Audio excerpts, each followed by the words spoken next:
Hello, Dearborn Heights residents. We're doing another episode with Meet the Directors. Today we have Mr. John Danci from DPW. Welcome. Welcome. Excited to be here. Yeah, this is fun. Well, excited to have you here. Ever since you came on board, you have such good energy. Yeah. Always doing the best for customer service, which is our residents.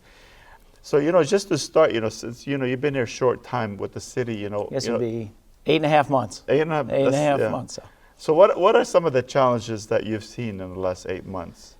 So when I came on board, this is a department that I view it as 5 sub-departments, right? We got water and sewer, highway, building maintenance, mechanics, and then the meter reading.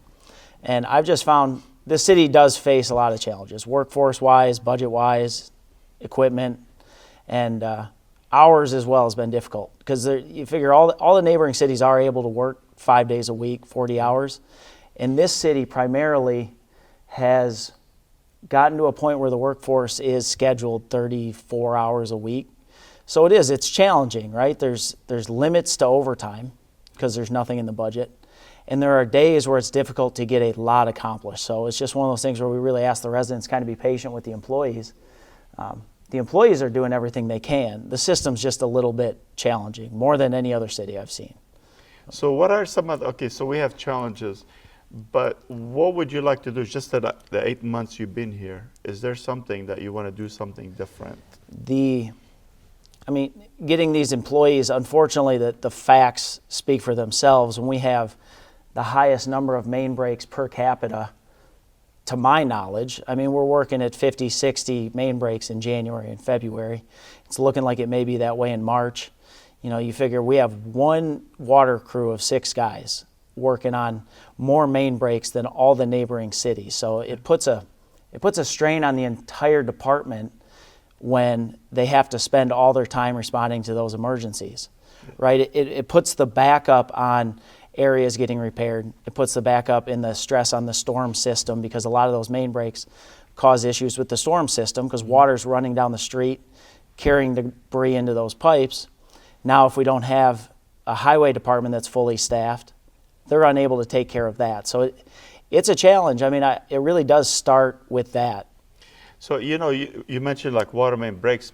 Actually, a lot of residents I reach out to, even some of the meetings I go to, nobody's had the water main breaks as much as Dearborn Heights. You talk about like several cities combined, they don't even get what we get. So with that, I know we talked about cost before. Roughly, how much does a water main break cost the city? Probably in that $15,000 to $18,000 range. When we pay contractors, we're paying roughly $20,000 to $22,000. If we add up all the intangible costs of a main break handled by the DPW crew, we're not paying the employees that much per break because they're very good at what they do. Okay. But when you add in all the intangible costs of the equipment, benefits to the employees, and the infrastructure issues that come with it, we could probably add it up to about $15,000, $18,000 a break, which is it's a strain on the system. Yeah, and that's 2 a day. So you can imagine, how much you're talking about. $30,000 a day we're spending on water main breaks in the wintertime, even early spring. And that water main breaks, that money comes from the water fund. Yeah. So that ultimately affects the water billing because the money does come from the water fund. And that's something we're working on right now with some of the funding that we have.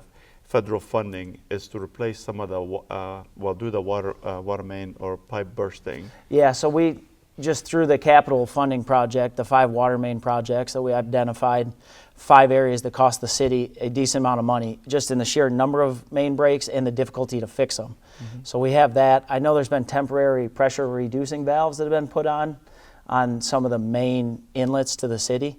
That's going to be one of the next initiatives I'm going to push for with engineering is getting more permanent pressure relief valves. It should, theoretically and via engineering, it should cut down on the sheer number of main breaks, which, again, it strains the department tremendously in all the other activities that the water and sewer department and the other departments have to do.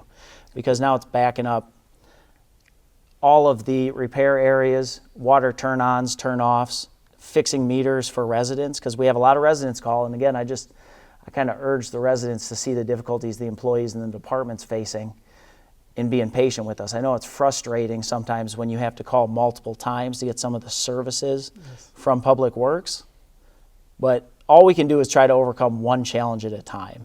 So, I mean, that's really the best option that we're trying to instill both in employees and the system that can respond a little bit more effectively, because the employees are doing everything they can, right? We're answering the phones, we're documenting exactly what complaints come in or issues, and we're trying to address them, but they do get pushed down the priority list when we have emergency issues that come in. Yeah, and the PRVs, the pressure relief valves, I mean, those are critical for any city. Yeah. You know, especially you don't control the pressure that comes into your city or into your sewers, and especially with our system, I mean, it's literally some of it is obsolete. You know, so we're trying to do everything we can to replace some of the main ones, and that's something our team has worked very hard, and getting funding to replace that.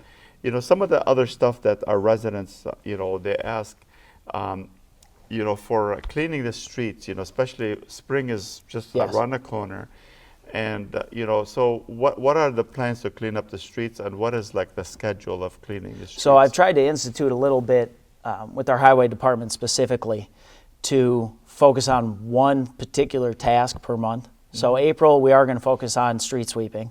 May, we're going to tend to focus a little bit more on tree work, tree trimming, tree removals, stump removals.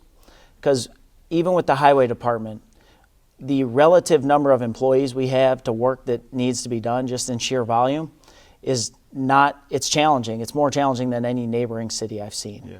So for all the residents out there, at least, we will put together as best we can a schedule of where the street sweepers will be when. They tend to go zone by zone. We have 3 of them. Sometimes I say 2.5 because we have a very outdated fleet.